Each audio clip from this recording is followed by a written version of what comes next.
हरे कृष्णा।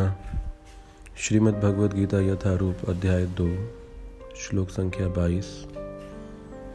वासांसि जीर्णानि यथा विहाय नवानि गृह्णाति नरोपराणि तथा शरीराणि विहाय जीर्णाय अन्यानि संयाति नवानि देहि।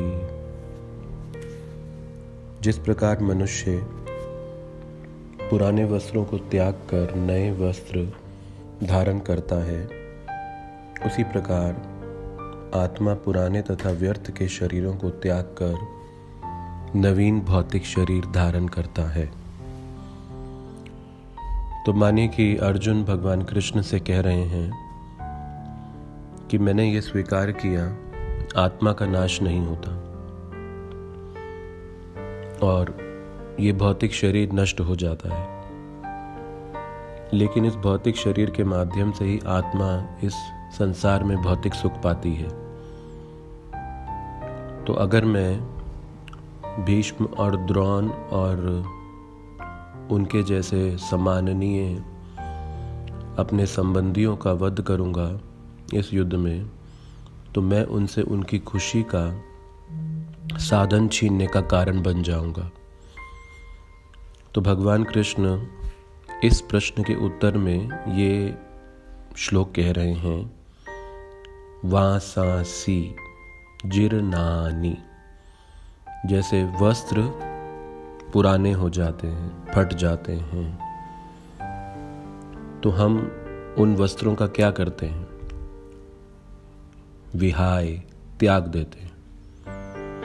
और उसके उपरांत नवानि गृह्णाति, और नए वस्त्र स्वीकार कर लेते हैं। तो जिस तरह से पुराने वस्त्रों के फट जाने पर हम नए वस्त्रों को लाते हैं, तथा शरीराणि विहाय, उसी प्रकार से आत्मा शरीर को पुराना होने पर त्याग कर जीर्णाय, जब शरीर वृद्ध हो जाता है, विहाय, उसको त्याग कर नयानि, फिर एक नया शरीर स्वीकार करता है। नवानि देहि, नए देह को स्वीकार कर लेता है। तो जैसे हमारे लिए कपड़ों का बदलना कितना साधारण बात है, हो सकता है दिन में कई बार हम 2-3 बार भी कपड़े बदल लेते हैं। कोई सुबह व्यायाम के लिए, योग करने के लिए अलग प्रकार के कपड़े पहनता है, ऑफिस जाने के लिए अलग प्रकार के कपड़े, ऑफिस से वापस आने के बाद घर में कुछ अलग प्रकार के कपड़े। तो एक व्यक्ति दिन में 2-3 बार वस्त्रों को बदल लेता है। तो अगर कोई बदले हुए वस्त्रों में हमें नजर आता है तो हमें आश्चर्य नहीं होता, ये स्वाभाविक है। अलग अलग समय परिस्थिति के लिए हम अलग अलग प्रकार के वस्त्रों को पहनते हैं। तो जिस तरह से किसी के वस्त्र बदलने में हम आश्चर्यचकित नहीं होते, हम दुखी नहीं होते, या फिर हमारे कपड़े पुराने हो जाते हैं, फट जाते हैं, तो भी हम उसमें भी दुखी नहीं होते कि हमारे कपड़े फट गए, पुराने हो गए। अब नए रिवाज के और नए वस्त्र हम ले आते हैं। तो जितना साधारण वस्त्रों का बदलना है, उतना ही साधारण इस शरीर का बदलना है। तो भगवान एक बड़े सरल से उदाहरण से एक बड़ी गहरी समझ दे रहे हैं कि कितना साधारण है वस्त्र बदलना। कभी हम विचार भी नहीं करते वस्त्रों को बदलते वक्त कि हमने पुराने वस्त्र उतार दिए, मैले वस्त्र उतार दिए, अलग समय परिस्थिति के लिए अलग प्रकार के वस्त्र धारण कर लिए। तो जितना साधारण वस्त्र बदलना है, उतना ही साधारण इस शरीर का विहाय बदलना है।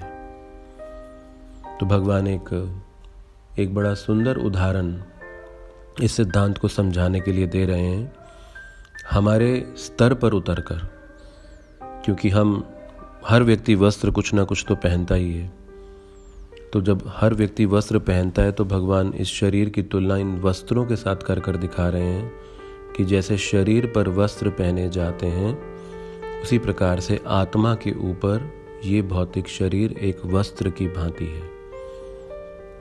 प्रभुपाद जी कहते हैं कि जैसे एक व्यक्ति दर्जी के पास जाता है, टेलर के पास जाता है, अपने शरीर के नाप के अनुसार अपने शरीर के ऊपर पहनने वाले वस्त्र बनवाता है, तो शरीर के आकार के अनुसार वस्त्र बनाए जाते हैं। उसी प्रकार से आत्मा के ऊपर ये भौतिक शरीर रूपी वस्त्र बना है। तो जैसा शरीर का आकार है, वस्त्र भी वैसे ही आकार के होंगे। तो आत्मा आध्यात्मिक शरीर है, तो आध्यात्मिक शरीर के ऊपर ये भौतिक शरीर वस्त्र रूप में बनाया जाता है। तो एक तरह से शरीर का जन्म नए वस्त्रों को निर्माण करने के समान है।